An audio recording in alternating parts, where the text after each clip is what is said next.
अस्सलाम वालेकुम नाजरीन, कैसे हैं आप सब लोग। उम्मीद है कि आप सब खैरियत से होंगे। मैं हूं आपका मेज़बान परवेज इकबाल। आज 26 जून और जुम्मे का रोज़ है। जैसा कि आप लोग जानते हैं कि मैं आप लोगों के लिए लेके आता हूं यूरोप भर से अहम खबरें।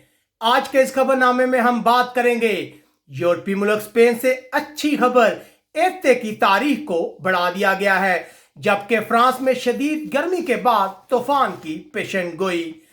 अवाम की खातिर शादी ना करने वाली डेनमार्क की बहादुर वजीर आजम और इटली में तारकीन वतन के खिलाफ फौज का इस्तेमाल। बरतानिया लड़के को बालकोनी से फेंकने वाले को सख्त सजा, जबकि यूनान सियाहत की बहाली के लिए है मुकम्मल तैयार। इसके अलावा डेनमार्क की जानब से तारकीन वतन के लिए मदद का ऐलान किया गया है। हम इसके मतलब आपको बताएंगे तफसील के साथ। हमारे वीडियो को मुकम्मल देखें। अगर आपने अभी तक चैनल सब्सक्राइब नहीं किया तो फौरन सब्सक्राइब कर लें। अगर आपको हमारा ये वीडियो पसंद आए तो इसे लाइक भी लाजमी कीजिएगा। सबसे पहले बात करते हैं डेनमार्क की वजीर आजम की, जिन्होंने सबको हैरान कर दिया। जैसा कि आप जानते हैं कि दुनिया भर के लोग शादी करने के लिए सब कुछ छोड़ देते हैं, लेकिन डेनमार्क की वजीर आजम ने यूरोपीय यूनियन के इजलास में शिरकत के लिए अपनी शादी को मंसूख कर दिया। इंस्टाग्राम पर ऐलान किया है उन्होंने कि वो यूरोपीय यूनियन के इजलास में शिरकत के लिए अपनी शादी को तीसरी बार मंसूख कर रही हैं। बहुत ही हौसला अफजा फैसला है उनका कहना है कि उनके लिए सबसे पहले डेनमार्क के अवाम का तहफ़्फ़ुज़ है। याद रहे कि 18 जुलाई को उनकी शादी तय थी। ऐसे मौके पर यूरोपीय यूनियन का कहना था कि 17 और 18 जुलाई को यूरोपीय यूनियन का इजलास होगा, जिसके बाद उन्होंने अपना फैसला जो है मंसूख कर दिया कि वो शादी नहीं करेंगे। बहुत से लोगों ने उन्हें कहा कि वो शादी कर ले, किसी और को इजलास में भेज दें, लेकिन उन्होंने कहा कि उनके लिए सबसे पहले अवाम है। हमारे जो नाज़रीन हमें देखते हैं वो हमें कमेंट्स करके बता सकते हैं कि उनका अवाम की खातिर किया गया यह फैसला अच्छा है या उन्हें इस इजलास में शिरकत नहीं करनी चाहिए और अपनी शादी पर तवज्जो मरकूज करनी चाहिए। इसके बाद खबर शामिल करते हैं यूरोपीय मुल्क स्पेन से। बहुत ही अच्छी खबर है। स्पेन ने सितंबर के आखिर तक इफ्ते की मुद्दत को बढ़ा दिया है। जुमरात को एक वजीर ने बताया है कि हुकूमत ने मुख्तलिफ यूनियंस और कारोबारी हजरात के साथ माहिदा किया है, जिसके बाद इस स्कीम को सितंबर के आखिर तक बढ़ा दिया गया है। ये माहिदा कारकुनों और कंपनियों दोनों के लिए इस्तेकाम की जमानत है। पहला, जैसा कि हम आपको बताते रहे हैं कि इफ्ते जो है वो जून के आखिर में खत्म होना था। दूसरी तरफ हुकूमत ने खबरदार किया है कि स्पेन में बेरोजगारी की शरह जो मार्च के आखिर तक 14.4% थी, उसमें 19% इजाफे का खतरा है। जबकि अगर बात करें बैंक ऑफ स्पेन की तो उसका कहना है कि स्पेन में जो बेरोजगारी है उसमें 18.1% इजाफा हो सकता है। इसके अलावा हम आपको बताते चलें कि स्पेन की गवर्नमेंट जो है एक नए कानून का मसौदा तैयार कर रही है, जिसके मुताबिक घर से काम करने वाले लोगों के हकूक को यकीनी बनाया जाएगा। उनके टेलीफोन और दूसरे अखराजात अदा किए जाएंगे। कोरोना वायरस की वजह से बहुत से लोग जो हैं वो घरों से काम कर रहे हैं। उसके बाद खबर शामिल करते हैं फ्रांस में आने वाले तूफान की। फ्रांस कई दिन तक दर्जा हरारत 30 सेंटीग्रेड के ऊपर जाने के बाद जुम्मे के रोज वस्ती और जनूबी फ्रांस के कुछ हिस्सों में तूफान की पेशन गोई की गई है। जुम्मे की शाम और रात को गरज चमक के साथ बारिश, ओले और तेज हवाओं की पेशन गोई की है। लोगों से कहा गया है कि वो बिला जरूरत घरों से बाहर ना निकलें। कहा जा रहा है कि 120 किलोमीटर फी घंटा की रफ्तार से हवाएं चलेंगी। इसके अलावा यहाँ हम आपको बताते चलें कि पेरिस का ओली एयरपोर्ट 3 माह बंद रहने के बाद दोबारा खुल गया है। जुम्मे के रोज यहां से पहली परवाज रवाना हुई है। उसके बाद खबर शामिल करते हैं इटली में तारकीन वतन से रिलेटेड ये खबर है। इटली ने जुम्मे के रोज कंपानिया के इलाके में अमन कायम करने के लिए फौज को तलब किया है। यहाँ बहुत गैर मुल्की खेतों में काम करते हैं। यहाँ कोरोना वायरस की वबा फैली है, जिसके बाद यहाँ की इंतजामिया और मकामी लोगों में शदीद कशीदगी पैदा हो गई थी, जिसके बाद इतलात आ रही हैं कि बहुत से लोग जो हैं वो इलाका छोड़कर जा चुके हैं। मकामी इंतजामिया जब हालात पर काबू नहीं पा सकी तो उनकी जानब से फौज को तलब किया गया है। इलाकाई गवर्नर का कहना है कि तकरीबन 700 अफराद को 15 दिन के लिए करंतना कर दिया गया है। अब तक 43 अफराद में कोरोना वायरस की तस्दीक हुई है। मजीद इलाकाई लोगों के टेस्ट किए जा रहे हैं।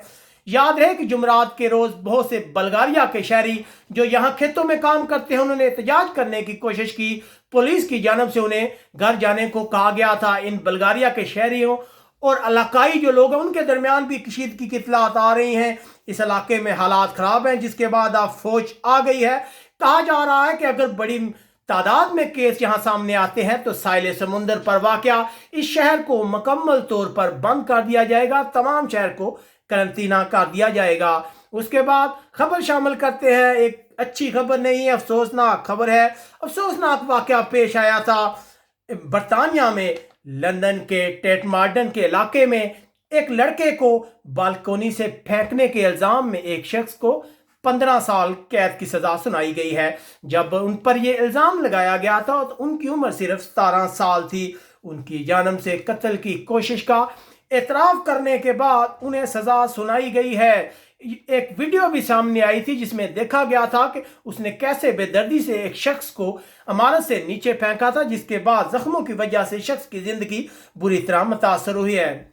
इसके अलावा अगर बात की जाए कोरोना की, तो बरतानिया के सेक्रेटरी सेहत का कहना है कि अगर इन्फेक्शन में इजाफा होता है तो हुकूमत साहिल समुंदर को मुकम्मल तौर पर बंद कर सकती है। हालिया दिनों में देखा गया है कि बरतानिया में साहिल समुंदर पर बहुत ज़्यादा रश है, जिसके बाद कोरोना की दूसरी लहर का खतरा जाहिर किया जा रहा है। इसलिए हुकूमत की जानब से हिफाजती तदाबीर अपनाने को कहा गया है। उसके बाद बात करते हैं यूनान के सियाहत के शोबे की। यूनान सियाहत के शोबे की बहाली के लिए मुकम्मल तौर पर तैयार नजर आता है। 1 जुलाई से इसका आगाज होगा। यूनानी अहदेदार तमाम एयरपोर्ट्स और बंदरगाहों का मायना कर रहे हैं। इस दिन मजमूई तौर पर 18 इलाकाई हवाई अड्डे खुलेंगे। सबसे ज़्यादा जो अवामी सेहत का मसला है वो दरपेश है। इस सिलसिले में बहुत से गवर्नमेंट की जानब से प्लान बनाए गए हैं, बहुत ज़्यादा हिफाजती इंतजाम किए गए हैं। इन ख्यालात का इजहार एक वजीर निकोस ने किया है। याद रहे कि यूनान सेहत का जो शोबा है वो उसके लिए बहुत अहमियत का हामिल है। यूनान की कोशिश है कि वो 1 जुलाई के बाद ज़्यादा से ज़्यादा लोगों को यूनान की तरफ राग़िब करे, ताकि जो उसकी मुश्त तेज़ी से बर्बाद हो रही है उसको सहारा दिया जा सके। इसके अलावा जुमरात को यूनान के अहदेदारों का कहना है कि 1843 तस्लीम शुदा महाजरीन ने लिस्बक का जजीरा छोड़ दिया है। वो यूनान के दूसरे हिस्सों में मुंतकिल हो गए हैं। इन लोगों के पास ऐसे डॉक्यूमेंट है जिन पर ये पूरे यूनान का फ्री सफ़र कर सकते हैं, कोई रोक टोक नहीं है। जिसके बाद ये तारकीन वतन इन जजीरों को छोड़कर मेनलैंड यूनान का हिस्सा है उस तरफ मुंतकिल हो रहे हैं। उसके बाद खबर शामिल करते हैं जर्मनी से लोगों की उम्मीदों की। जर्मनी 1 जुलाई को यूरोपीय यूनियन की सदारत संभालने वाला है। इस वक्त यह सदारत क्रोएशिया के पास है। यूरोप के माशी पावर हाउस पर दबाव बढ़ता जा रहा है कि वो यूरोप को कोरोना के बायस पैदा होने वाले मालियाती बहरान से बाहर निकालने के लिए कुछ करे। बहुत से ममालिक और लोगों को जर्मनी से बहुत सी उम्मीदें वाबस्ता हैं।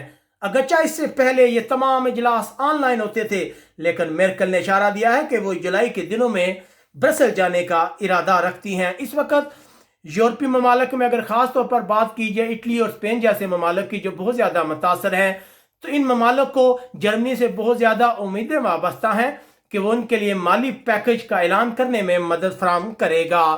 उसके बाद खबर शामिल करते हैं डेनमार्क से। तारकीन वतन से रिलेटेड खबर है। डेनमार्क का कहना है कि वो यूनान के माजरीन की मदद के लिए अमदाद का ऐलान करता है। डेनमार्क की जानब से 30 लाख यूरो की मदद का ऐलान किया गया है।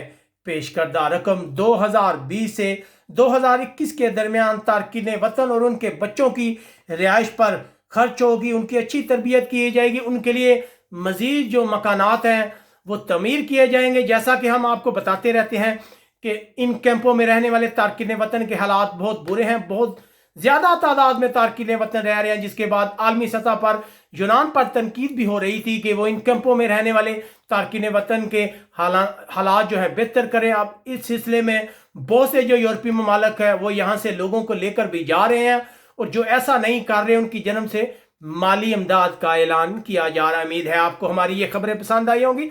آپ لازمی کمنٹس کر کے ہمیں اپنی رائے سے آگاہ کریں. آپ کی رائے ہمارے لیے بہت اہمیت کی حامل ہے. ہمارے چینل کو سبسکرائب کرنا مت بھولیے گا. اپنے میزبان پرویز اقبال کو اجازت دیجیے گا. اللہ حافظ.